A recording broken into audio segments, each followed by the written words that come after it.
हम लोगों ने जो है बिहार की नदियाँ कर लिया था, ठीक है, बिहार का उपवाह तंत्र हो गया था। इसके बाद से हम लोग बिहार की मिट्टी करने जा रहे हैं। आज ज्योग्राफी इस वीडियो में जो है कंप्लीट हो जाएगा। बिहार की मिट्टी की बात करें तो पृथ्वी के ऊपर, और ध्यान रखें कि जो भी आपका पीडीएफ वगैरह है ये आपको टेलीग्राम चैनल पे मिल जाएगा, लिंक डिस्क्रिप्शन में दिया रहता है, तो आप जाके ज्वाइन कर सकते हैं।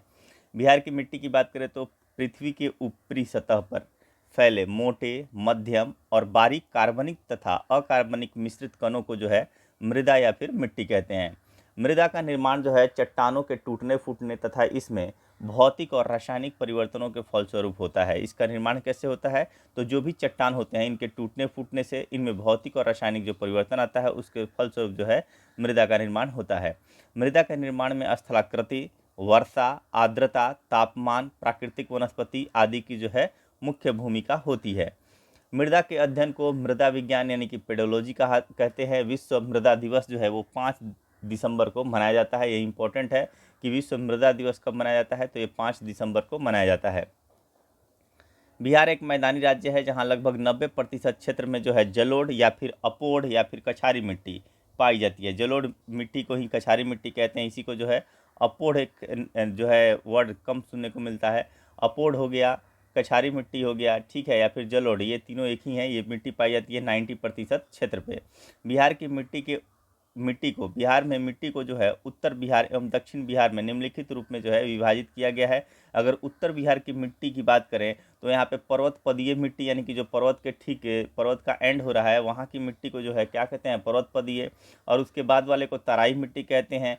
फिर जो हो गया आपका पुरानी जलोढ़ मिट्टी, जो आपकी जो है जहाँ पे बाढ़ वगैरह नहीं आता है जिस क्षेत्र में, या फिर जहाँ पे जो है नदी का पानी नहीं पहुँच पाता है। और नवीन जलोढ़ मिट्टी जहाँ पे जो है बाढ़ का पानी जो है आते जाते रहता है, मतलब बाढ़ जो है प्रभावित क्षेत्र रहता है ये, ठीक है, या फिर नदियों का पानी जो है यहाँ पे जाता है। दक्षिण बिहार की मिट्टी की बात करें तो यहाँ पे ताल मिट्टी किधर पाई जाएगी? तो ताल मिट्टी जो है आपकी दक्षिणी बिहार में पाई जाएंगी। कगारी मिट्टी हो गया। पुरानी जलोढ़ को क्या कहते हैं? करैल कवाल मिट्टी कहते हैं। तो ध्यान रखेंगे, करैल कवाल मिट्टी के नाम से जाना जाता है पुरानी जलोढ़ मिट्टी को। कहाँ पे? तो दक्षिण बिहार में। और यहाँ पे बात करते हैं लाल पीली मिट्टी जो होती है जिनको बलथर मिट्टी कहते हैं, ये भी आपको दक्षिण बिहार की मिट्टी में आ जाएगा। लाल पीली बलथर मिट्टी कहाँ मिलेगा? तो ये आपका जो है पहाड़ी इलाका जो आपका दक्षिणी जो है क्षेत्र है उधर देखने को मिल जाएगा। पुरानी जलोढ़ मिट्टी जो है वो मैदानी इलाका, अन्य जो मगध के मैदान वगैरह में देखने को मिल जाएगा। कगारी मिट्टी जो है ये आपका कगारी मिट्टी और टाल मिट्टी ये जो है गंगा के किनारे ये सब देखने को मिल जाती हैं। अब यहाँ पे देखते हैं उत्तर बिहार की मिट्टी की। तो उत्तर बिहार की मिट्टी का निर्माण जो है हिमालय से निकलने वाली गंगा, गंडक, बूढ़ी गंडक, कोसी, महानंदा एवं उसकी सहायक नदियों से हुआ है। उत्तर बिहार की मिट्टी को 4 उपवर्गों में बांटा गया है, जैसा कि दिया जा चुका है, देखा जा चुका है पहले ही।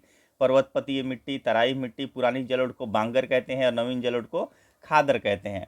खादर, आप इसे भी याद रखिए कि खादर क्या है। खादर अगर हम खाद डाल देते हैं तो जो है उपजाऊ जमीन जो है, यानी कि उर्वरता को हम क्या, उर्वरक को क्या कहते हैं? खाद कहते हैं, जो है लोकल लैंग्वेज में, स्थानीय भाषा में खाद। तो खाद से खादर, यानी कि जाहिर सी बात है कि जो नवीन जलोढ़ मिट्टी है ये ज़्यादा उपजाऊ होती है। अब सबसे पहले देखते हैं पर्वतपदीय मिट्टी को, जिसको पिडमॉन्ट सॉइल कहते हैं। क्या बोलते हैं? Piedmont soil. यह मिट्टी पश्चिमी चंपारण के उत्तर पश्चिमी भाग में सुमेश्वर श्रेणी के आसपास पाई जाती है, ठीक है। इस क्षेत्र में अधिक वर्षा होने के कारण मृदा में अधिक नमी पाई जाती है और यह अधिक उपजाऊ होती है। यह मृदा मुख्य रूप से धान एवं गन्ने की खेती के लिए अनुकूल होती है, इसलिए गन्ने की खेती सबसे ज़्यादा कहाँ होती है? तो यही पश्चिमी चंपारण में होती है। अब दूसरा देखते हैं तराई मिट्टी। इस मिट्टी का विस्तार जो है बिहार के उत्तरी सीमा पर पश्चिम में चंपारण से लेकर पूर्व में किशनगंज तक 5 से 7 किलोमीटर की चौड़ी पट्टी में है। किसका? तराई मिट्टी का। इस मिट्टी में कहीं कहीं कंकड़ और रेत की मात्रा भी अधिक पाई जाती है और कई जगहों पर जो है दलदली भूमि का भी विकास हुआ है। यह मिट्टी हल्के भूरे या फिर पीले रंग की होती है। यह मिट्टी धान, पटसन और गन्ने की खेती के लिए जो है अनुकूल होती है। तो जैसे कि ये आपका बिहार हो गया, ठीक है, ये आपका बिहार हो गया। तो यहाँ वाले पे क्षेत्र में क्या है? यहाँ पे जो है आपको देखने को मिल जाता है पर्वतपदीय मिट्टी जो है यहाँ पे आपको देखने को मिल जाता है पश्चिमी चंपारण में। और ये पूरा जो है ये एक पट्टी टाइप का, मान लीजिए कितना, 5 से 7 किलोमीटर चौड़ा उत्तरी भाग में। तो यहाँ पे आपको देखने को मिल जाता है तराई मिट्टी। पुरानी जलोढ़ या फिर बांगर मिट्टी की बात करें, ये आपका गंगा हो गई, ठीक है। पुरानी जलोढ़ या बांगर मिट्टी की बात करें तो इस मिट्टी का विकास उन क्षेत्रों में हुआ है जहाँ बाढ़ का पानी प्रतिवर्ष नहीं पहुंच पाता है। इस मिट्टी का विस्तार मुख्यतः घाघरा, गंडक, दोआब, बूढ़ी गंडक के जो है पश्चिमी भाग में पुरानी जलोढ़ या फिर बांगर मिट्टी आपको देखने को मिलती है। इसका विस्तार जो है आपका पूर्णिया, सहरसा, दरभंगा, मुजफ्फरपुर आदि क्षेत्रों में भी है। इस मृदा में चूना और पोटास की अधिकता होती है तथा फास्फोरस एवं नाइट्रोजन की क्या होती है, कमी होती है। इसकी प्रकृति जो है वो क्षारीय होती है। इसमें मुख्य रूप से धान, गेहूँ, मक्का, तंबाकू, गन्ना जो है वो उगाए जाते हैं। नवीन जलोढ़ या फिर खादर जिसको कहते हैं, नवीन जलोढ़ मिट्टी को क्या बोलते हैं, खादर भी कहते हैं, और पुरानी जलोढ़ को क्या कहते हैं, बांगर कहते हैं। तो यहाँ पे नवीन जलोढ़ की बात करते हैं तो यहाँ पे नदियों द्वारा प्रतिवर्ष लाए गए अवसादों से खादर मिट्टी का जो है निर्माण होता है। इस मिट्टी का विस्तार जो है गंगा, गंडक, बूढ़ी गंडक, कोसी, महानंदा की जो है निचली घाटी में देखने को मिलती है। इस मिट्टी का रंग गहरा भूरा होता है तथा इसमें बालू एवं चीका यानी कि क्ले की प्रधानता होती है। इस मिट्टी में नाइट्रोजन की कमी पाई जाती है। यह मिट्टी अत्यधिक उर्वर होती है जिसमें पर्याप्त सिंचाई होने पर धान हो गया, गेहूं, जूट, मक्का आदि की जो है पैदावार अच्छी होती है। अब दक्षिण बिहार की मिट्टी की बात करें तो दक्षिण बिहार की मिट्टी का विस्तार गंगा नदी तथा छोटा नागपुर पठार के मध्य स्थित है। मिट्टी की संरचना के आधार पर दक्षिण बिहार की मिट्टी को चार भागों में जो है वर्गीकृत किया गया है। सबसे पहले है आपका टाल मिट्टी। टाल जो है ये निम्न भूमि का क्षेत्र है जो वर्षा ऋतु में जल प्लावित यानी कि जल जो है इस पे आ जाता है, जल में जो है प्लावन करने लगती है यानी कि जल में डूब जाती है। टाल मिट्टी का विस्तार जो है गंगा के दक्षिणी तट पर बक्सर से लेकर भागलपुर तक जो है 8 से 10 किलोमीटर चौड़ी पट्टी में है। यानी अगर फिर से देख लें हम अगर बिहार को, तो ये आपका गंगा हो गया, और ये जो एक पतली पट्टी जो दक्षिण बिहार की है, ये वाला जो पट्टी हो जाएगा 8 से 10 किलोमीटर चौड़ी, यही क्या हो जाएगा, यही टाल मिट्टी हो जाएगा। यह मिट्टी मोटे कणों वाली धूसर रंग एवं भारी मिट्टी होती है। इस मिट्टी में रबी फसलें अच्छी होती हैं। यह क्षेत्र जो है दलहन उत्पादन के लिए जो है प्रसिद्ध है। अगर कगारी मिट्टी की बात करें तो गंगा के दक्षिणी तट पर सोन, फल्गु, पुनपुन, किऊल नदियों के किनारे इस मिट्टी का जो है विस्तार है। इसकी उर्वरा शक्ति कुछ कमजोर है। ठीक है। यह मिट्टी जो है मोटे अनाज एवं सब्जी के उत्पादन के लिए जानी जाती है। इस मिट्टी में उगाई जाने वाली प्रमुख फसलें जो है मक्का है, सरसों है, मिर्च है। अब बात करते हैं पुरानी जलोढ़ जिसको हम करैल कैवाल मिट्टी कहते हैं। इस मिट्टी का विस्तार बक्सर, उत्तरी गया, पटना, नालंदा, मुंगेर से लेकर भागलपुर तक है। इस मिट्टी की उर्वरता शक्ति जो है वो अधिक होती है। ठीक है, किसका, करैल कैवाल मिट्टी, तथा इसमें जल सोखने की क्षमता भी अधिक होती है। इस मिट्टी का रंग गहरा भूरा, पीला एवं हल्का होता है। इस मिट्टी में उगाई जाने वाली प्रमुख फसलें जो हैं वो आपका मक्का, धान, बाजरा, आलू, अरहर, गेहूँ आदि होती है। ठीक है। अब बात करते हैं लाल मिट्टी, लाल पीली जिसको बलथर मिट्टी कहते हैं। पश्चिम में कैमूर श्रेणी के निकट से लेकर पूर्व में जो है राजमहल की जो है उच्च भूमि तक 8 से 15 किलोमीटर चौड़ी पट्टी में इस मिट्टी का विस्तार है। यह मिट्टी जमुई, मुंगेर, खड़गपुर की पहाड़ी क्षेत्र, बांका, नवादा, औरंगाबाद के पठारी क्षेत्रों में पाई जाती है। यानी देखा जाए तो ये नीचे वाला जो पोर्शन है यहाँ पे आपको देखने को ये मिल जाती है। कौन सी, तो ये आपकी लाल पीली बलथर मिट्टी। इस मिट्टी में रेत एवं कंकड़ की जो है बहुलता होती है। इसकी उर्वरता शक्ति काफ़ी कम होती है। इस मिट्टी में जल संग्रहण की क्षमता भी कम होती है। लौह तत्व की प्रधानता के कारण यह लाल रंग की होती है तथा इसकी प्रकृति जो है वो अम्लीय होती है। ध्यान रखेंगे, लाल पीली बलथर मिट्टी की जो है प्रकृति क्या होती है, अम्लीय होती है। इस मिट्टी में मक्का, ज्वार, बाजरा, अरहर आदि मोटे अनाज जो है उपजाए जाते हैं। अन्य महत्वपूर्ण बिंदु की बात करते हैं तो लाल बलुई मिट्टी कैमूर एवं रोहतास के पठारी क्षेत्रों में पाई जाती है। इस मिट्टी में बालू और लेटराइट मिट्टी के अंश भी पाए जाते हैं। इस मिट्टी में मुख्य रूप से ज्वार, बाजरा, मक्का और मोटे अनाज जो है उपजाए जाते हैं। तो लाल बलुई मिट्टी की बात करेंगे, लाल पीली मिट्टी अलग हो गया, लाल बलुई मिट्टी कहाँ पाया जाएगा, तो लाल बलुई मिट्टी जो है आपका कैमूर रोहतास वाला क्षेत्र यानी कि इस वाले पार्ट में पाया जाएगा। और बाकी अगर बात करते हैं लाल पीली बलथर मिट्टी का, तो ये आपका पूरा जो है जो आपका धारवाड़ क्रम की चट्टानें हैं उन सब जगहों पे जो है आपको देखने को मिलेगा। तो हमने क्या देखा, इसको एक बार शॉर्ट रिवीजन कर लेते हैं। सबसे पहले जो है उत्तर बिहार की मिट्टी और दक्षिण बिहार की मिट्टी। उत्तर बिहार में जो सबसे ये रहा आपका एक तरीके से रफ मैप अगर आप बना लेते हैं, ठीक है, रफ मैप अगर आप बना लेते हैं तो ये अगर बिहार का ये वाला पार्ट जो आपका पश्चिमी चंपारण में जो सोमेश्वर श्रेणी है यहाँ पे आपको पर्वतपदीय मिट्टी मिल जाएगा। और इसी के जो है तराई मिट्टी कहाँ मिल जाएगी, यहीं पे जो है कि यहाँ से लेकर पश्चिमी चंपारण से लेके किशनगंज के क्षेत्र में ये आपकी गंगा हो गई। और यहाँ से जो है ये वाली जो क्षेत्र है, इस क्षेत्र में जो है तराई मिट्टी देखने को मिल जाएगा। और पुरानी जलोढ़ मिट्टी जहाँ पे जो है बाढ़ का पानी या फिर नदियों द्वारा लाए गए अवसाद जो है वो हर साल जो है वो निक्षेप नहीं कर पाते हैं, यानी कि हर बार जो है वो पानी हर साल नहीं आ पाता है, तो उस मिट्टी वो मिट्टी पुरानी मिट्टी हो जाती है और उसको क्या कहते हैं, बांगर मिट्टी कहते हैं। जबकि नवीन जलोढ़ जो हर साल जो है एक तरीके से बाढ़ से या फिर पानी से जो है उसको हर बार जो है या फिर नदियों द्वारा अवसाद हर बार जो है ला के निक्षेप किया जाता है जिन क्षेत्रों में, वो हो जाएंगे आपके नवीन जलोढ़ या फिर खादर मिट्टी। अब बात करते हैं टाल मिट्टी का। तो टाल मिट्टी जो है ये आपका यहाँ से यहाँ तक का क्षेत्र, यानी कि जो है आप देख लीजिए आपका आरा बक्सर होते हुए जो भागलपुर का जो ये गंगा हो गई, गंगा के दक्षिणी किनारे में ये वाला जो एक पट्टी हो जाएगा, इस पट्टी में जो है आपको टाल मिट्टी देखने को मिलती है।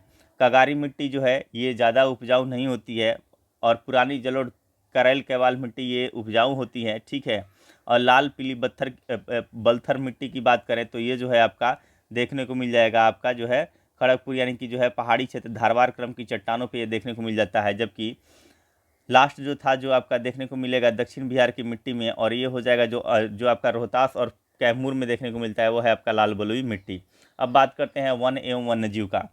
बिहार एक मानसूनी प्रदेश है, यहाँ मुख्य रूप से जो है मानसूनी पर्णपाती वन पाए जाते हैं। कौन सा? तो मानसूनी पर्णपाती वन। इन पर्णपाती वनों को जो है उनकी विशिष्टता के आधार पर दो भागों में बांटा गया है। एक हो जाता है आर्द्र पर्णपाती वन, दूसरा हो जाता है शुष्क। आर्द्र पर्णपाती वन की बात करें तो ये वन उन क्षेत्रों में पाए जाते हैं जहां वर्षा औसत वर्षा से, यानी कि जो है औसत वर्षा तो 112 है, लेकिन यहाँ पे 120 सेंटीमीटर से अगर अधिक वर्षा होती है तो उस क्षेत्र को बोलेंगे आर्द्र पर्णपाती वन। वहाँ पे पाए जाएंगे जहाँ पे बारिश जो है 120 सेंटीमीटर से अधिक होती है। बिहार में आर्द्र पर्णपाती वन जो है किशनगंज, पश्चिमी चंपारण जो वाल्मीकि नगर वन है, तथा नेपाल के सीमावर्ती क्षेत्र में जो है ये पाए जाते हैं। कौन सा? आर्द्र पर्णपाती वन। यानी कि अगर ये बिहार देख लें तो किशनगंज तो है ही, साथ में एक पट्टी सा ले लें और ये जो है आपका पश्चिमी चंपारण, इस इलाकों में जो है आपको आर्द्र पर्णपाती वन देखने को मिल जाएगा। ऐसे वनों में जो है साल, सेरमल, ठीक है, जामुन, सागवान आदि के वृक्ष मिलते हैं। इसके अतिरिक्त इन वनों में जो है शवई घास, हाथी घास, नरकट, बेंत आदि जो है झाड़ियाँ पाई जाती हैं। शुष्क पर्णपाती वन की बात करें तो ये उन क्षेत्रों में पाए जाते हैं जहां औसत वर्षा जो है 120 सेंटीमीटर से कम होती है। बिहार में अधिकांश भागों में इस प्रकार के जो है वन पाए जाते हैं। ये वन कैमूर की पहाड़ी, मुंगेर, जमुई, बांका आदि क्षेत्रों में जो है पाए जाते हैं। इन वनों में शीशम, अमलतास, साल, खैरा, महुआ, पलास, जामुन, बांस आदि के जो है वृक्ष यहाँ पे पाए जाते हैं। बिहार के जो है वन्यजीव अभयारण्य बहुत इंपॉर्टेंट है। देखिए मिट्टी में आपको आ जाता है क्वेश्चन, मिट्टी में आपको ये क्वेश्चन पूछ देता है कि बताइए दक्षिण बिहार के निम्न में से कौन सी मिट्टी है, या फिर करैल कवाल मिट्टी कहाँ पाई जाती है, दक्षिण बिहार, उत्तर बिहार, या फिर जो है आपको जिला का नाम दे देगा। तो उसमें 3 ठो जो है उत्तर बिहार का दे देगा, 1 ठो दक्षिण बिहार का दे देगा। टाल मिट्टी की बात करेगा तो टाल मिट्टी का एग्जैक्ट लोकेशन पूछेगा कि कहाँ पे टाल मिट्टी पाई जाती है। लाल पीली बलथर मिट्टी का पूछ लेगा कि कहाँ पे पाई जाती है, ठीक है। तो ये सब आपको ध्यान रखना होगा, ठीक है। पर्वतपदीय मिट्टी कई बार पूछा है, इसको पिडमेंट सॉइल भी कहते हैं, ठीक है। पर्वतपदीय मिट्टी को क्या बोलते हैं? पिडमेंट सॉइल। तो ये आपको याद करना पड़ेगा कि कहाँ पे पाई जाती है। बाकी इसमें कौन सी मात्रा अधिक होती है नाइट्रोजन का, फास्फोरस का, ये नहीं पूछता है, ठीक है। तो उतना दिमाग नहीं लगाना है। वो अगर मेंस लिखते हैं तो उसमें काम आता है कि आप मिट्टी को एक्सप्लेन करें, मिट्टी की संरचना को एक्सप्लेन करें कि कैसे कैसे जो है निर्माण होता है, वो अलग बात हो गई। वन एवं वन्यजीव में आपको ध्यान रखेंगे कि आर्द्र पर्णपाती वन कहाँ पाए जाते हैं। आर्द्र पर्णपाती जहाँ जहाँ बारिश, अगर किशनगंज, पूर्णिया में भी थोड़ा बहुत देखने को मिल जाएगा आपको, ठीक है। कटिहार में देखने को मिल जाएगा, भागलपुर में देखने को मिल जाएगा। इधर जो है बारिश ज़्यादा होती है, ठीक है। जहाँ जहाँ बारिश ज़्यादा होगी, यानी कि कुल मिला के जो है, और यहाँ पे पश्चिमी चंपारण में क्योंकि ये शिवालिक का जो है दक्षिणी बिंदु है, तो इस वजह से जो है आप कह सकते हैं कि यहाँ पे यानी शिवालिक का पर्वतपदीय प्रदेश में आ जाता है ये पश्चिमी चंपारण। तो यहाँ पे भी ये बारिश जो है अच्छी खासी होती है। तो एक तरीके से जो है ये कुछ इस टाइप का जो है क्षेत्र में जो है आपको आर्द्र पर्णपाती वन देखने को मिल जाता है। शुष्क पर्णपाती वन जो है शेष भागों में मिल जाता है। और बिहार के वन्यजीव अभयारण्य की बात करें तो बिहार में 1 राष्ट्रीय उद्यान है और 12 जो है ये वन्यजीव अभयारण्य है। तो 12 और 1 13, 3 सब याद कर लीजिए। आर्थिक सर्वेक्षण 2022-23 के अनुसार ये रिपोर्ट है।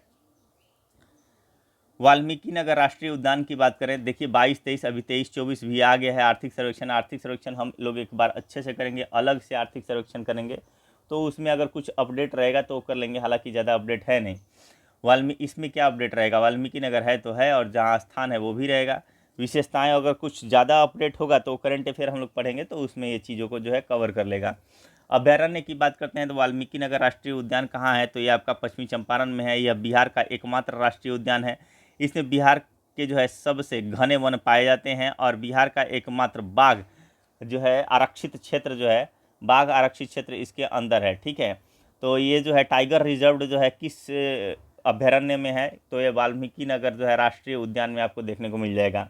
भीम बांध एवं वन्य जीव अभयारण्य की बात करते हैं तो ये भीम बांध जो है ये आपका मुंगेर में आपको देखने को मिलेगा। भीम बांध एवं वन्य जीव अभयारण्य 681 किलोमीटर स्क्वायर क्षेत्र में ये फैला है। तेंदुआ, भालू, सुअर, मगरमच्छ के लिए प्रसिद्ध है। आपसे बस पूछेगा कि भीम बांध जो है ये आपको भीम बांध वन्य जीव अभयारण्य कहाँ है, तो ये आपको मुंगेर में है। कम से कम इतना याद रखें, ठीक है। और वाल्मीकि नगर में पूछ देता है कि बिहार का एकमात्र राष्ट्रीय उद्यान कौन सा है, तो वाल्मीकि नगर। सबसे जो है घने वन कहाँ पाए जाते हैं, किस उद्यान में, तो ये भी ध्यान रखिएगा, वाल्मीकि नगर राष्ट्रीय उद्यान। बाघ रिजर्व क्षेत्र किस जो है राष्ट्रीय उद्यान के अंतर्गत है, तो ये आपका वाल्मीकि नगर राष्ट्रीय उद्यान के अंतर्गत है, बिहार के अगर संदर्भ में बात करें तो। अब गौतम बुद्ध जो है पक्षी विहार की बात करें तो गौतम बुद्ध पक्षी विहार बोध गया, ठीक है, यानी गया में हो जाएगा। ये 138 किलोमीटर स्क्वायर में जो है ये फैला हुआ है। तो ये गौतम बुद्ध से ऐसे ही गया आप मार सकते हैं। कांवर झील हमने पहले ही देखा था कि कांवर जो है बेगूसराय से लिंक कर लेंगे हम लोग इसको। तो कांवर झील जो है वन्य जीव अभयारण्य ये कहाँ हो जाएगा, बेगूसराय। 63 किलोमीटर स्क्वायर क्षेत्र में फैला हुआ है। साइबेरियाई पक्षियों का आश्रय स्थल, ये इंपॉर्टेंट है कि निम्न में से कहाँ पे जो है साइबेरियाई पक्षी का, निम्न में से कौन सा साइबेरियाई पक्षियों का जो है आश्रय स्थल है। 4-5 इसमें से उठा के दे देगा, आपको मारना कौन सा है, कांवर झील वन्य जीव अभयारण्य जो बेगूसराय में है। रामसर सूची में शामिल बिहार का प्रथम आर्द्रभूमि क्षेत्र भी कौन सा है, तो यही आपका बेगूसराय में स्थित कांवर झील वन्य जीव अभयारण्य, ठीक है। अब बात करते हैं कैमूर वन्यजीव अभयारण्य का। जो रोहतास कैमूर है तो नाम से ही कैमूर रोहतास कैमूर हो जाएगा। 1504.9 किलोमीटर स्क्वायर क्षेत्र में फैला हुआ है। बिहार का सबसे बड़ा वन्यजीव अभयारण्य कौन सा है, तो यही आपका कैमूर वन्यजीव अभयारण्य। तो सबसे बड़ा कौन सा होगा, कैमूर वाला, ठीक है। नागी नकटी, ठीक है, नागी नकटी दोनों कहाँ है, दोनों जमुई में है, ठीक है। नागी जो है 1.92 किलोमीटर स्क्वायर क्षेत्र में फैला हुआ है। सबसे छोटा अभयारण्य कौन सा है, अगर पूछ दिया ना कि सबसे छोटा कौन सा है सबसे बड़ा है, तो सबसे बड़ा कौन है, तो इसमें बहुत लोग कंफ्यूज हो जाएंगे। सबसे छोटा जो है वो नागी, ठीक है, नाग से याद रखिए, सबसे छोटा नागी नाग। और सबसे बड़ा कौन सा है, कैमूर वन्यजीव अभयारण्य। नकटी जो हो जाएगा 3.33 किलोमीटर स्क्वायर क्षेत्र में फैला हुआ है। विश्व पर्यावरण दिवस 2024 पर नागी और नकटी पक्षी अभयारण्य को जो है रामसर सूची में शामिल किया गया है। तो रामसर सूची में कौन कौन शामिल हो गया, ऑलरेडी जो है आपका कांवर झील वन्यजीव अभयारण्य जो है, जो पहली बार प्रथम आर्द्रभूमि क्षेत्र जिसको शामिल किया गया था बिहार का, और उसके बाद से नागी और नकटी को भी जो है शामिल किया गया है। अब बात करेंगे राजगीर वन्यजीव अभयारण्य। तो राजगीर ऑलरेडी नालंदा, ठीक है, राजगीर वन्यजीव अभयारण्य कहाँ हो जाएगा, नालंदा में हो जाएगा। 35.84 किलोमीटर स्क्वायर क्षेत्र में जो है ये फैला हुआ है। उदयपुर वन्यजीव अभयारण्य की बात करें तो उदयपुर जो है ये भी आपका पश्चिमी चंपारण, पूछ दिया था कि उदयपुर वन्यजीव अभयारण्य कहाँ है, तो उदयपुर को सोच के लोगों ने राजधान जो है राजस्थान मारा था, राजस्थान ऑप्शन में भी था, लेकिन यहाँ पे आपको क्या मारना है, पश्चिमी चंपारण 8.87 किलोमीटर स्क्वायर क्षेत्र में जो है ये फैला हुआ है। रजौली वन्यजीव अभयारण्य की बात करते हैं रजौली का, तो रजौली जो है ये नवादा में है।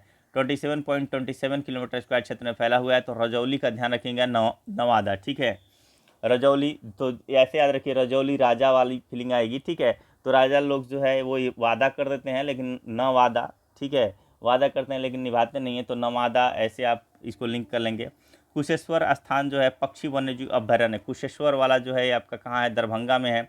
29.2 किलोमीटर स्क्वायर क्षेत्र में फैला हुआ है। साइबेरियाई पक्षियों का जो है ये भी क्या है, आश्रय स्थल है। और साइबेरियाई पक्षियों का आश्रय स्थल जो कौन सा था, तो ये आपका कांवर झील वन्यजीव अभयारण्य भी जो है आपका बेगूसराय वाला, यहाँ पे भी जो है आश्रय करते हैं। और साइबेरियाई पक्षियों का जो है आश्रय स्थल ये कुशेश्वर स्थान पक्षी वन्यजीव अभयारण्य भी है। विक्रमशिला डॉल्फिन वन्यजीव अभयारण्य कौन सा हो जाएगा, तो ये आपका भागलपुर हो जाएगा, ध्यान रखेंगे भागलपुर। 60 किलोमीटर स्क्वायर क्षेत्र में फैला हुआ है। गंगा नदी में जो है मुंगेर से भागलपुर तक है ये, ठीक है, मुंगेर से भागलपुर तक। भारत के पहले डॉल्फिन अभयारण्य के रूप में प्रसिद्ध है। भारत में इससे पहले कोई भी डॉल्फिन अभयारण्य नहीं है, ठीक है, ये पहला डॉल्फिन अभयारण्य यही है, विक्रमशिला डॉल्फिन वन्यजीव अभयारण्य। तो विक्रमशिला वैसे भी विक्रमशिला विश्वविद्यालय से भी समझ लिए कि लोकेशन उसका यही था, और इसलिए विक्रमशिला डॉल्फिन वन्यजीव अभयारण्य भी कहाँ हो जाएगा, आपका भागलपुर ही हो जाएगा। बड़ैला सलीम, बड़ैला जो है, बड़ैला वैशाली, देखिए एक वड़ैला अगर कर ले वड़ैला, तो व और ला ये दोनों मैच करेंगे, वड़ैला वैशाली, ठीक है। तो बड़ैला वन सलीम अली पक्षी अभयारण्य कहाँ हो जाएगा, तो ये हो जाएगा आपका 1.98 किलोमीटर स्क्वायर क्षेत्र में फैला हुआ है, वैशाली में है और दूसरा सबसे छोटा अभयारण्य है। सबसे छोटा कौन सा हो जाएगा, नागा हो जाएगा, सबसे बड़ा कैमूर हो जाएगा, ठीक है। वाल्मीकि नगर राष्ट्रीय उद्यान एकमात्र हो जाएगा राष्ट्रीय उद्यान, ठीक। तो इन चीज़ों को जो है ध्यान रखेंगे। साइबेरियाई पक्षी जो होती है एक आपका जो है आपका कुशेश्वर में आ जाती है, क से कुशेश्वर और क से जो हो जाएगा आपका कांवर झील। तो कांवर और कुशेश्वर पक्षी जो है वन्यजीव अभयारण्य में जो है साइबेरियाई पक्षियों का आश्रय स्थल है। और जो है अगर बात करते हैं रामसर सूची में तो 3 हो जाएगा, एक हो जाएगा आपका नागा, एक नकटी और एक हो जाएगा कांवर झील। ये जो है रामसर स्थल सूची में जो है शामिल है। अब बात करते हैं वन स्थिति रिपोर्ट जो है 2021 की बात करते हैं तो ध्यान रखेंगे वन स्थिति रिपोर्ट हर 2 साल पे जो है इसको प्रकाशित किया जाता है, लेकिन 2023 में इसको प्रकाशित इसलिए नहीं किया गया है, कुछ लोगों का मानना है, ठीक है, कि जो है बार बार जो है हर साल क्या देखने को मिल रहा है कि जो वनों की कटाई की वजह से वनों का ह्रास हो रहा है, उन्मूलन हो रहा है, जिस वजह से अगर हम रिपोर्ट में क्यों दिखाएं कि हमारा जो है वन जो है घट के इतना हो गया है, तो इससे अच्छा है कि हम 4 साल या फिर 6 साल या फिर 5 साल पे हम उसका जो है रिपोर्ट प्रेस करें। हर 2-2 साल पे दिखाएंगे कि कमी हो रही है और उधर से जो है आपका यूनाइटेड नेशन अलग से जो है पीछे पड़ा रहेगा कि भैया आप क्या कर रहे हो, ठीक है। पर्यावरण वाला जो है आपका कॉप में अलग चर्चा स्टार्ट हो जाएगी कि यहाँ पे जो है हम लोग पर्यावरण को बचाने की कर रहे हैं कोशिश और यहाँ पे जो है वनों की कटाई चल रही है। तो इस वजह से 2023 में रिपोर्ट पब्लिश नहीं किया गया है, नहीं तो 2023 के एंड में यानी कि दिसंबर तक जो है पब्लिश हो जाना चाहिए था, लेकिन अभी तक हुआ नहीं है। तो 2021 से हम लोग काम चलाते हैं, ठीक है। भारत एवं बिहार वन स्थिति रिपोर्ट प्रति 2 वर्ष पर भारतीय वन सर्वेक्षण द्वारा जो है जारी किया जाता है। सर्वप्रथम यह रिपोर्ट 1987 में प्रकाशित किया गया था और 2021 की रिपोर्ट इस श्रृंखला के जो है 17वीं रिपोर्ट है, जिसके लिए दूर संवेदी उपग्रह रिसोर्स सैट 2, ठीक है, दूर संवेदी उपग्रह जो है रिसोर्स सैट 2 का से प्राप्त आंकड़ों का जो है प्रयोग किया गया है। बिहार में वन आवरण की बात करें तो वन स्थिति रिपोर्ट 2021 के अनुसार बिहार का वन आवरण 7380.79, ठीक है। 73 प्राइम नंबर है, 79 प्राइम नंबर है, बीच में 81 आ जाता है, ठीक है। मैं ऐसे जो है डिजिट्स को prime number, whole number, even number, odd number से याद कीजिएगा तो ज़्यादा बेहतर होगा। 73 यानी कि 7380.79 जो है आपका किलोमीटर स्क्वायर हो जाएगा, जो राज्य के कुल भौगोलिक क्षेत्रफल का 7.84% है। 2019 की रिपोर्ट की तुलना में वनावरण में 75 किलोमीटर स्क्वायर की जो है वृद्धि देखने को मिली है, जो लगभग 1.03% है, ठीक है, 1.03% है। अब देखेंगे वनावरण का, तो वनावरण टोटल कितना हो जाएगा 7381 किलोमीटर स्क्वायर। प्रतिशत की बात करेंगे तो 7.84 है, वृद्धि देखी गई है 75 किलोमीटर स्क्वायर। वृक्षावरण की बात करें तो वृक्षावरण कितना है, तो वृक्षावरण है 2341, 23 भी प्राइम नंबर और 41 भी प्राइम नंबर, 23 भी प्राइम नंबर और 41 भी प्राइम नंबर, ठीक है। तो 2341 किलोमीटर स्क्वायर 2.48% क्षेत्र पे जो है वृक्षावरण है और 338 किलोमीटर स्क्वायर की जो है 338 किलोमीटर स्क्वायर की वृद्धि हुई है। कुल की बात करेंगे 9722 किलोमीटर स्क्वायर है और 10.32 जो है प्रतिशत जो है ये आपका टोटल हो जाएगा, जबकि होना कितना चाहिए 33.3% होना चाहिए, लेकिन है कितना मात्र 9722 किलोमीटर है, ठीक है, यानी कि 10.32% ही है। और वृद्धि टोटल कितनी हो गई है, तो इन दोनों को जोड़ के 413 यहाँ पे आपको देखने को मिल रहा है। जिलों में वनावरण की बात करते हैं तो क्षेत्रफल के अनुसार अगर बात करेंगे तो सबसे ज़्यादा जो है वनावरण वाला क्षेत्र कौन सा है, तो सबसे ज़्यादा वनावरण जो है आपका कैमूर में हो जाएगा। कैमूर के बाद पश्चिमी चंपारण के बाद रोहतास हो जाएगा। देखिए कैमूर और रोहतास तो आजू बाजू है, पश्चिमी चंपारण एक बीच में एंट्री मार देगा, ठीक है। और सबसे कम की बात करेंगे तो शेखपुरा, ठीक है, शेखपुरा हो जाएगा, अरवल हो जाएगा, जहानाबाद हो जाएगा, शेखपुरा, अरवल, जहानाबाद। आप देखेंगे कि बारिश जो है यहाँ पे 57 सेंटीमीटर के आसपास ही हुई थी, ठीक है, सबसे कम हुई थी बारिश यहाँ पे। तो वजह यही है पेड़ वगैरह की कमी, और जहानाबाद से ही कट के अरवल बना है, ठीक है, और जो है एक आपका शेखपुरा याद कर लीजिए, ठीक है। तो सबसे कम जो है वनावरण आपको देखने को कहाँ मिलता है, तो शेखपुरा के बाद जो है मात्र कितना है 1 पॉइंट, ये एक्चुअली नहीं आएगा, इतना डीप हमें करने की ज़रूरत नहीं है कि कितना है। आप कम से कम इतना याद कर लीजिए कि सबसे ज़्यादा कौन सा है, क्रमशः 3, तो एक कैमूर हो गया, फिर ऊपर जाइए, ठीक है, यहाँ पे आपको क्या देखने को मिलेगा, यहाँ पे आपको कैमूर देखने को मिल जाएगा, यहाँ पे आपको पश्चिमी चंपारण देखने को मिल जाएगा, इसके साथ ही ये रोहतास हो जाएगा, और यहाँ पे आपको शेखपुरा हो जाएगा, यहाँ पे शेखपुरा हो जाएगा, अरवल और जहानाबाद जो है ये वाला पार्ट आपका अरवल जहानाबाद का हो जाएगा। तो सबसे कम और सबसे ज़्यादा का याद कर लीजिए। जिलों का वनावरण की बात करते हैं प्रतिशत के अनुसार, अगर प्रतिशत में भी पूछेगा तो भी कैमूर में जो है प्रतिशत जितना बड़ा क्षेत्रफल है उसके अकॉर्डिंग जो है कैमूर 31.56% पे जो है यहाँ पे वन आपको देखने को मिलता है। जमुई जो है दूसरा सबसे ज़्यादा जो है आपका प्रतिशत के अनुसार वनावरण यहाँ पे देखने को मिलता है, और तीसरा जो है आपका नवादा हो जाएगा। ठीक है, तो सबसे ज़्यादा कौन हो जाएगा? कैमूर, कैमूर के बाद जमुई, जमुई के बाद नवादा। दोनों में जो है कैमूर अपना, चाहे वो प्रतिशत के अनुसार हो या क्षेत्रफल के अनुसार हो, कैमूर अपना टॉप पे ही है। शेखपुरा दोनों में जो है आपका टॉप पे है, कम में। ठीक है, चाहे वो क्षेत्रफल की बात कर ले चाहे वो प्रतिशत का, मात्र 0.17%। और उसके बाद से बक्सर आएगा 0.35, इसके बाद से सिवान आएगा 0.35%।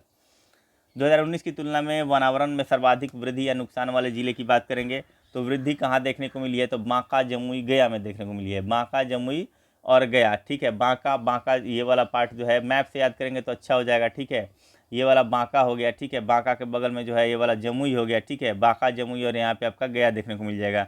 तो बांका, गया और बांका, जमुई और यहाँ से इधर से आएंगे और इधर चले जाएंगे, यानी कि दक्षिण में इधर से आएंगे और इधर जाएंगे, तो हमें तीनों मिल जाएगा सीरियल वाइज से। बांका, जमुई और यहाँ पे जो है गया हो जाएगा। और अगर आपका नुकसान की बात करेंगे तो कैमूर, कैमूर के बाद जो है आपका सुपौल, सुपौल के बाद रोहतास, यानी कि जो 3 नंबर पे सबसे ज़्यादा जहाँ पे है वहाँ पे आपको नुकसान देखने को मिला है। 1 नंबर पे जो सबसे टॉप पे है अभी वनावरण सबसे ज़्यादा, वहाँ पे सबसे ज़्यादा जो है नुकसान देखने को मिला है, और बीच में एक सुपौल एंट्री कर गया है। और वैसे अगर देखते हैं यहाँ पे तो पश्चिमी चंपारण में कोई कटिंग नहीं हुई है। ठीक है, शुक्र की बात है, मतलब ये अच्छी बात है। अन्य बिंदु की बात करें तो वाल्मीकि नगर टाइगर रिजर्व के जो है 796.12 किलोमीटर, ठीक है, 12 किलोमीटर स्क्वायर में जो है वन है, जो कुल टाइगर रिजर्व क्षेत्र 928.80 किलोमीटर स्क्वायर का जो है 85.71% है। यानी वाल्मीकि नगर टाइगर रिजर्व के अंदर की बात करें तो वाल्मीकि नगर टाइगर रिजर्व कितने किलोमीटर स्क्वायर क्षेत्र में है? तो ये इसकी बात करेंगे तो 928.80 किलोमीटर स्क्वायर क्षेत्र में ये है, जिसमें से 796 जो है 12 किलोमीटर स्क्वायर क्षेत्र में क्या है? ये वन है। तो जाहिर सी बात है कि 796 928 का कितना प्रतिशत है? तो ये हो जाएगा आपका 85.71%। बिहार में वृक्षावरण की बात करें तो भारत वन स्थिति रिपोर्ट 2021 के अनुसार बिहार में जो है 2341, ठीक है, प्राइम नंबर 2341 किलोमीटर स्क्वायर क्षेत्र पे जो है वृक्षावरण है, जो राज्य के कुल भौगोलिक क्षेत्रफल का 2.48% है। 2019 की रिपोर्ट की तुलना में वृक्षावरण में 338 किलोमीटर स्क्वायर की जो है वृद्धि दर्ज की गई है। 2021 में बिहार में विभिन्न प्रकार के जो है वनों के अंतर्गत प्रतिशत क्षेत्र है, और वन का प्रकार की बात करेंगे तो अति सघन वन 70% जो है, अधिक शिखर सघनता, ठीक है, और 2021 में अगर देखें तो 4.5% यानी 333 किलोमीटर स्क्वायर क्षेत्र जो है वो आपका कितना है? अति सघन वन कितना है? तो मात्र 333 किलोमीटर स्क्वायर है। मध्यम सघन वन कितना है? तो मध्यम सघन वन जो है ये आपका 3286 किलोमीटर है। कितना? तो ये आपका मध्यम सघन वन। और खुले वन कितना है? 3762, यानी कि सबसे ज़्यादा किस प्रकार का वन जो है बिहार में उपलब्ध है प्रतिशत के अनुसार, ठीक है, प्रतिशत क्षेत्रफल के अनुसार, तो ये हो जाएगा आपका जो है खुले वन। खुले वन की जो है आपका क्षेत्रफल ज़्यादा है। ठीक है, अगर बाई द वे हम टोटल की भी बात कर लेते हैं तो टोटल वनों में ये नहीं कि सारे के सारे सघन वन ही है। ठीक है, एक तो हमारा वन प्रतिशत मात्र 10.32% है। ठीक है, 10.32% है। और अगर देखें क्षेत्रफल के अनुसार बात करेंगे तो 9722 किलोमीटर है। 9722 किलोमीटर। इन 9722 किलोमीटर में भी जो है खुले वन ज़्यादा है, अति सघन वन नहीं है, ये खुले वन ज़्यादा है, इसलिए ये और डिमेरिट है। ठीक है, और उसमें भी देखेंगे कि खुले वन की प्रतिशत जो है सबसे ज़्यादा है 51%। 3700 जो है कितना हो जाएगा? 3762 किलोमीटर स्क्वायर जो हो जाएगा आपका खुला वन हो जाएगा। मध्यम वन की बात करेंगे, ठीक है, मध्यम वन की बात करेंगे तो मध्यम सघन वन जो है ये 3200 जो है 86 किलोमीटर स्क्वायर हो जाएगा। और अगर अति सघन वन की बात करेंगे तो मात्र 333 किलोमीटर स्क्वायर ही आपको देखने को मिलता है।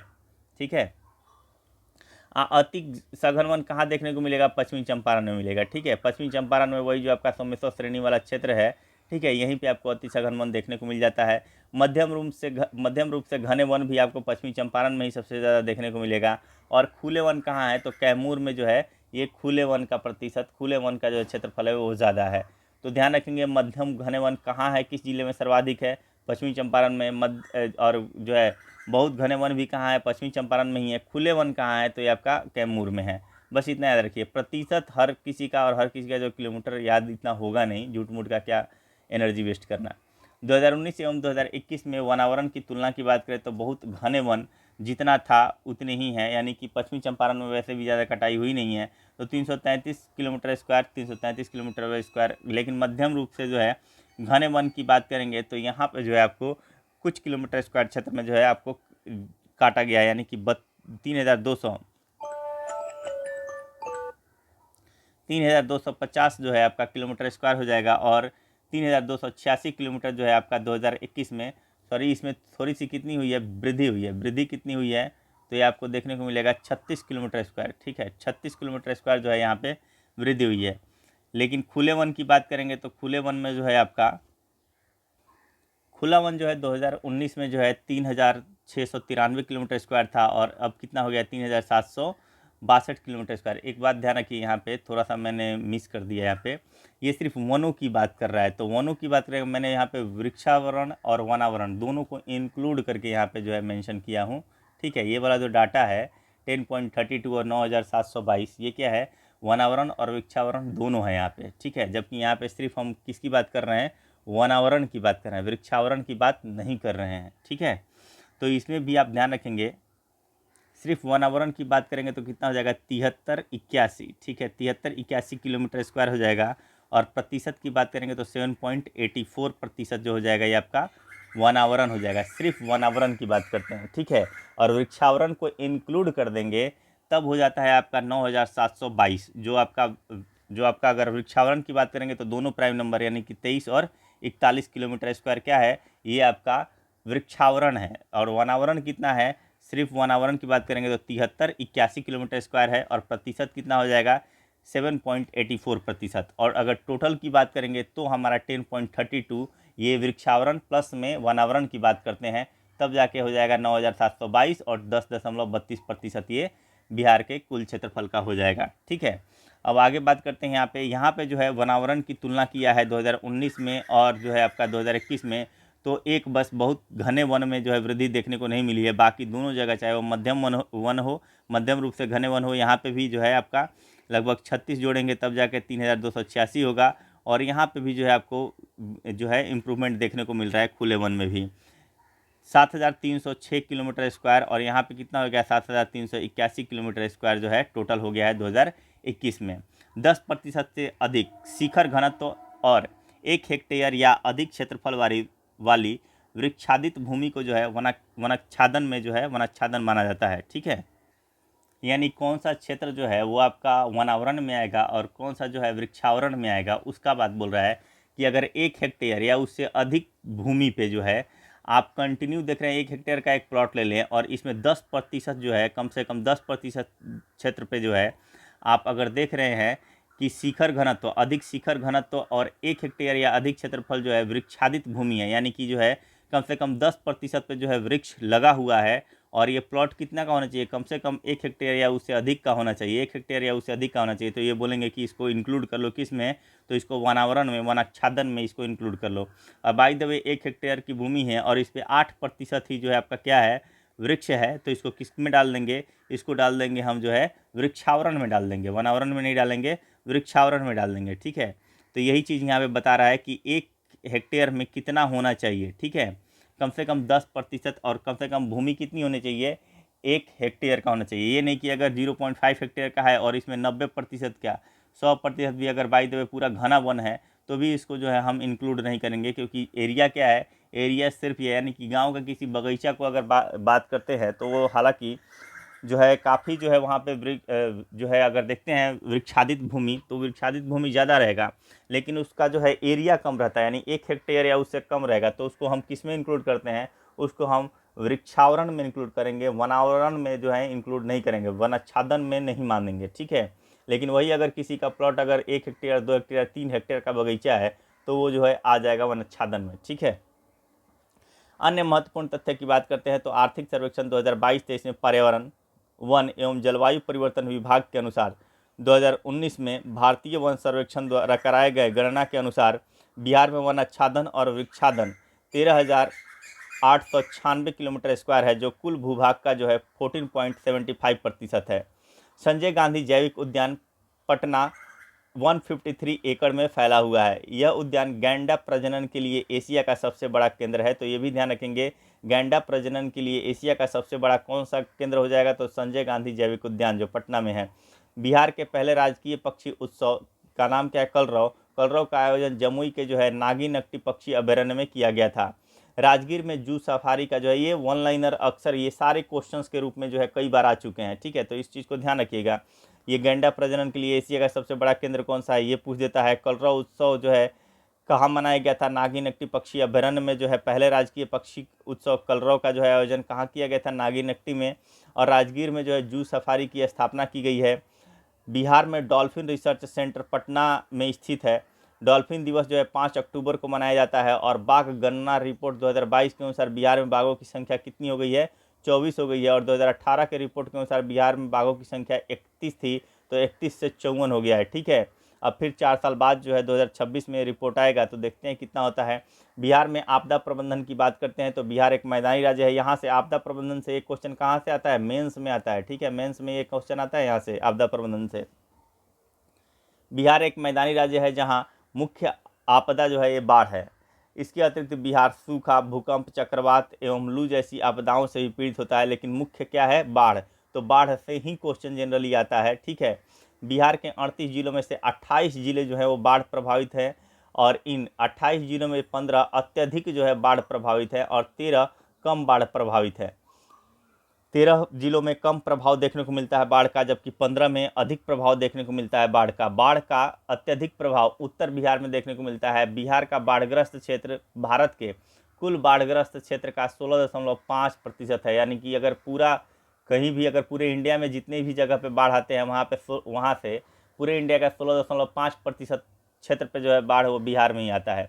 अत्यधिक बाढ़ प्रभावित जिले जो हो जाएंगे, अब देखते जाइए, पूर्वी चंपारण, ठीक है, पूर्वी चंपारण, मुजफ्फरपुर, वैशाली, सीतामढ़ी, शिवहर, दरभंगा, मधुबनी, समस्तीपुर, सहरसा, सुपौल, मधेपुरा, खगड़िया, बेगूसराय, भागलपुर, कटिहार, ठीक है। तो एक तरीके से देखें तो यहाँ पे जनरली जो है कौन सा दे दिया है, जनरली जो है आपका उत्तर बिहार की, ठीक है, उत्तर बिहार के जो है प्रदेश को यहाँ पे इंक्लूड कर दिया गया है, ठीक है। पूर्वी चंपारण देखिएगा अत्यधिक में है, जबकि पश्चिमी चंपारण क्या है, वो कम में है। सारण, सिवान, गोपालगंज, पूर्णिया, किशनगंज, पटना, नालंदा, भोजपुर, बक्सर, लखीसराय, शेखपुरा, ये सब क्या हो जाएंगे, कम बाढ़ प्रभावित जो है ये जो है क्षेत्र हो जाएंगे। बाढ़ आने का प्रमुख कारण क्या है, तो बिहार में वर्षा ऋतु में 2 माह में अत्यधिक वर्षा हो जाती है, ठीक है। 2 ही माह में बहुत ज़्यादा वर्षा आपको देखने को मिलेगा, जुलाई अगस्त में, ठीक है।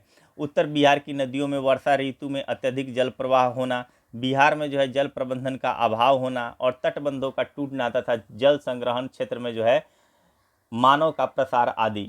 सूखा की समस्या भी देख लेते हैं। मानसून की अनिश्चितता तथा जल के अवैज्ञानिक दोहन के कारण सूखा की स्थिति जो है उत्पन्न हो गई है। बिहार का जो है लगभग 20% क्षेत्र जो है सूखे से प्रभावित होता है। सूखे से प्रभावित होने वाले प्रमुख जिले में औरंगाबाद आ जाएगा, गया आ जाएगा, नवादा, रोहतास, कैमूर, मुंगेर, ठीक है। सूखा नियंत्रण के लिए आधुनिक सिंचाई पद्धति जैसे कि टपक सिंचाई, फव्वारा सिंचाई आदि का प्रयोग एवं नहर निर्माण का जो है कार्य किया जाना आवश्यक है। भूकंप की बात कर लेते हैं, तो भूकंप की भौगोलिक अवस्थिति हिमालय के समीप होने के कारण यहाँ भूकंप की संभावना को जो है जन्म देती है। बगल में ही हिमालय है, ठीक है, तो इसलिए जाहिर सी बात है कि यहाँ पे भूकंप के भी जो है लक्षण देखने को मिलते हैं। बिहार के अलग अलग क्षेत्रों को जो है भूकंप की संभावनाओं के आधार पर विभिन्न जोन 5, 4 और 3 में जो है विभाजित किया गया है। जोन 5 में जो अत्यधिक प्रबल है, तो जाहिर सी बात है सारा का सारा अब ले लो जो आपका सटा हुआ है, जैसे कि किशनगंज हो गया, सहरसा, सुपौल, मधेपुरा, अररिया, सीतामढ़ी, दरभंगा, मधुबनी, ये सब क्या है, ये सब जो है अत्यधिक जो है प्रबलता है। यहाँ पे अगर भूकंप आने की जो है प्रबलता अधिक है। और यहाँ पे मध्यम प्रबलता वाला में पूर्वी चंपारण, पश्चिमी चंपारण, सारण, वैशाली, पटना, सीवान, शिवहर।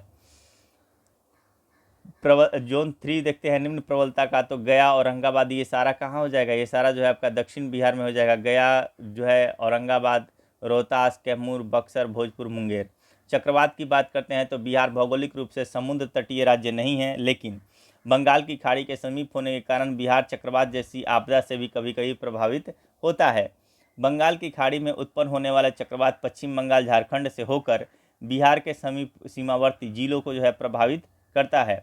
चक्रवात से जो है मुख्य रूप से बिहार के पूर्वी जिले जिसमें किशनगंज हो जाएगा, पूर्णिया, भागलपुर, कटिहार, अररिया आदि जो है जिले प्रभावित होते हैं। चक्रवात में जो है मूसलाधार वर्षा एवं तेज हवाओं से जान माल की जो है क्षति होती है। सेंडाई फ्रेमवर्क और बिहार की बात करते हैं तो जापान के सेंडाई शहर में, कहाँ पे, तो जापान के सेंडाई शहर में मार्च 2015 में आपदा जोखिम में कमी लाने के लिए तीसरा संयुक्त राष्ट्र विश्व शिखर सम्मेलन जो है आयोजित किया गया था। इस सम्मेलन में आपदा जोखिम में जो है कमी लाने से संबंधित 7 प्रमुख लक्ष्य निर्धारित किए गए थे। तो जापान के जो सेंडाई शहर में अगर देखेंगे कि तीसरा संयुक्त राष्ट्र विश्व शिखर सम्मेलन आयोजित किया गया था, इसमें क्या किया गया था कि जो आपदा जोखिम है इसमें अगर कमी लाना है तो 7 प्रमुख लक्ष्य, कितने प्रमुख लक्ष्य निर्धारित किए गए थे? 7। भारत ने 1 जून 2016 को जो है सेंडाई फ्रेमवर्क को अपनाया है और बिहार भारत का पहला राज्य है जिसने सेंडाई फ्रेमवर्क से संबंधित कार्य योजना को लागू किया है, क्योंकि प्रॉब्लम बाढ़ का ज़्यादा यहीं पे देखने को मिलती है। इसी वजह से लग रहा है पक्षियों में फाइटिंग स्टार्ट हो गई है। खैर देखते हैं, हमने इसको जितना भी किया उसको एक बार जो है क्विक रिवीजन कर लेते हैं, ठीक है। और यहाँ पे हमने जो है मिट्टी से करना स्टार्ट किया था। मिट्टी में आप बस ज़्यादा ध्यान नहीं देंगे, सिर्फ ये ध्यान रखेंगे उत्तर बिहार की मिट्टी कौन कौन सी है। तो ये आपका हो जाएगा पर्वत पदीय मिट्टी, तराई मिट्टी, पुरानी जलोढ़ मिट्टी, बांगर मिट्टी और नवीन जलोढ़ मिट्टी। और वही अगर आप इधर देखते हैं तो पूछ देता है करैल कवाल मिट्टी कहाँ पाई जाती है, या फिर पुरानी जलोढ़ मिट्टी को अन्य किस नाम से जानते हैं। दक्षिण बिहार की पुरानी जलोढ़ मिट्टी को किस नाम से जानते हैं, तो करैल केवाल। लाल पीली मिट्टी जो होती है आपका बलथर मिट्टी, इसको भी ध्यान रखेंगे। कगारी मिट्टी, टाल मिट्टी, ठीक है, ये सब दक्षिण बिहार की मिट्टियाँ हैं। इसके बाद से जो है आपको एक और ध्यान रखिएगा कि रोहतास और कैमूर में कौन सी मिट्टी पाई जाती है। तो रोहतास कैमूर में आपको मिट्टी देखने को मिल जाती है लाल बलुई मिट्टी, ठीक है। वन एवं वन्यजीव में आप जो है आर्द्र पर्णपाती वन और शुष्क पर्णपाती वन, जहाँ पे बारिश ज़्यादा होती है आर्द्र पर्णपाती वन, जहाँ पे कम होती है शुष्क पर्णपाती वन। बाकी आप एक आइडिया लगा लेंगे कि कहाँ से जो है बारिश जो समुद्र से जो हवाएं आती हैं नमी लेकर, वो कहाँ पे आके जो है अपना सबसे ज़्यादा जो है प्रभाव दिखाएंगी। और फिर जाहिर सी बात है कि धीरे धीरे क्या हो जाता है, घटते चला जाता है। तो उसके अनुसार आप लोग सजा लेंगे। और वाल्मीकि राष्ट्रीय उद्यान, भीम बांध वन्य जीव अभयारण्य, इन सबों को याद कर लीजिएगा ये सब, ठीक है। हालांकि जनरली याद ही रहता है सभी को। रजौली वाला एक ध्यान रखिएगा, नवादा थोड़ा सा हटके है, ज़्यादा क्वेश्चन इससे आया नहीं है। तो रजौली वन्य जीव अभयारण्य नवादा में है। और इसके बाद से जो है बड़ैल सलीम अली पक्षी अभयारण्य, बड़ैल का तो याद रखिएगा वैशाली। सबसे छोटा जो हो जाएगा नागा हो जाएगा, सबसे बड़ा कैमूर हो जाएगा। इन सब चीज़ों को जो है ध्यान रखिएगा। वन स्थिति रिपोर्ट से ज़्यादा क्वेश्चन आना नहीं चाहिए, क्योंकि ऑलरेडी 2-3 बार आ चुका है एग्जाम्स में, तो इसमें ज़्यादा कुछ है नहीं। फिर भी कहाँ पे सबसे ज़्यादा वन है, जिलों का नाम याद रखिएगा। कहाँ पे सबसे कम वन है, डाटा याद करने की ज़रूरत नहीं है कि कितना, एक ही बार इतना याद कीजिएगा तो फिर तो बहुत ज़्यादा हो जाएगा। और अगर जो है प्रतिशत के अनुसार भी याद रखिएगा, क्योंकि ये पूछ देता है कि प्रतिशत के अनुसार, तो कैमूर, जमुई, नवादा हो जाएगा। सबसे कम में से पूरा बक्सर सीमान हो जाएगा। और अगर वनावरण में वृद्धि की बात करें तो बांका, जमुई और गया हो जाएगा। और अगर वनावरण में नुकसान की बात करेंगे तो कैमूर, सुपौल और रोहतास हो जाएगा। इन चीज़ों को भी ध्यान में रखिएगा, ठीक है। कितने वन जो है, अगर बाई द वे वन की बात करें टोटल तो 7381 वन है। और इसमें से भी खुले वन की प्रतिशत सबसे ज़्यादा है, उसके बाद से मध्यम वन की है, उसके बाद से सबसे कम क्या है, अति सघन वन है, ठीक। और अगर बाई द वे बात करते हैं टोटल वन का तो 7381 हो जाएगा। प्रतिशत की बात करेंगे 7.84 हो जाएगा। अगर बात करते हैं टोटल वनावरण प्लस वृक्षावरण का तो 9722 किलोमीटर स्क्वायर हो जाएगा। और अगर प्रतिशत की बात करें तो 10.32% क्षेत्र पे क्या है, आपको वनावरण एवं वृक्षावरण देखने को मिलता है। अगर वृक्षावरण की सिर्फ बात करें तो 2341, ठीक है, 2341 किलोमीटर स्क्वायर क्षेत्र में जो है आपका वृक्षावरण देखने को मिलता है। वनावरण और वृक्षावरण में एक खास अंतर यह है कि वनावरण जो है अगर 1 हेक्टेयर है उससे अधिक भूमि पे जो है 10% से अधिक वना जो है वृक्षादित है तो उसको बोलेंगे कि ये वन आच्छादन में आ जाएगा। और नहीं तो उससे कम है तो वृक्षावरण में आ जाएगा, ध्यान रखेंगे, ठीक है। गेंडा प्रजनन के लिए आप संजय गांधी जो है जैविक उद्यान देख लेंगे। कलरव जो हुआ था ये नागी नकटी पक्षी अभयारण्य, जो पहला राजकीय जो है पक्षी उत्सव कलरव, इसका आयोजन जो है नागी नकटी पक्षी अभयारण्य में किया गया था। जू सफारी राजगीर वाला याद रख लेंगे, ठीक है। और अगर डॉल्फिन रिसर्च सेंटर की बात करें तो 5 अक्टूबर को ये डॉल्फिन दिवस मनाया जाता है। बिहार फिर डॉल्फिन रिसर्च सेंटर जो है पटना में है। और बिहार में बाघों की संख्या कितनी हो गई है 2022 की रिपोर्ट के अनुसार 54, जबकि इसके पहले 31 थी। आपदा प्रबंधन की बात करेंगे तो मुख्य आपदा आपके लिए बाढ़ है, इसको याद रखेंगे। 15 अत्यधिक बाढ़ प्रभावित जिले हैं और 13 जो है वो कम है। जो 15 याद रखेंगे वो सब जनरली क्या है, वो सब के सब जो है आपके उत्तरी बिहार की जो है ज़्यादातर है। एक भागलपुर जो हो जाएगा जो दक्षिण से संबंधित हो जाएगा, बाकी सब देखेंगे कि ये सब उत्तरी का ही है, ठीक है। और बाकी कम बाढ़ वाला जो है ये आपका दक्षिणी वाले सारे जो हो जाएंगे। एक आपका कुछ जो है उत्तरी के भी हैं, जैसे पश्चिमी चंपारण, सारण, सीवान, गोपालगंज, ये जो हो जाएगा आपका कहाँ से हो जाएगा, ये जो है उत्तरी बिहार का है। बाकी आपका पूर्णिया भी है, किशनगंज भी कम बाढ़ प्रभावित जिले हैं। पटना हो गया, नालंदा, सब नीचे का हो जाएगा। पटना यानी दक्षिण बिहार का हो जाएगा। पटना, नालंदा, भोजपुर, बक्सर, लखीसराय, शेखपुरा, इन चीज़ों को याद रखिएगा।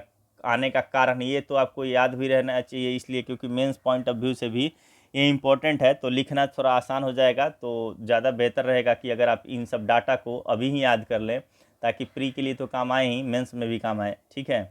इसके बाद से जो है जोनों में विभाजित किया गया है, चाहे वो कोई सा भी आपदा हो, चाहे वो बाढ़ हो, सूखा हो, भूकंप हो, ठीक है, चक्रवात हो। सेंडाई फ्रेमवर्क को भी देख लीजिएगा कि बिहार पहला राज्य है जिसने सेंडाई फ्रेमवर्क को से संबंधित कार्य योजना को जो है लागू किया है, ठीक है। तो इस चीज़ को ध्यान रखिएगा। Thank you. अब हम लोग अगला वीडियो में जो है देखेंगे बिहार की अर्थव्यवस्था। हमारा काफ़ी सेक्शन जो है 70 कंप्लीट हो, यानी आधी बुक हमारी कंप्लीट हो चुकी है। और देखा जाए तो लास्ट में कुछ खास क्वेश्चन आंसर ही हैं इसमें, तो और 50 पेज हार्डली जो है वो पढ़ना है, उसका से लास्ट का 20 पेज क्वेश्चन आंसर है इसमें। तो स्टॉप करते हैं वीडियो। Thank you.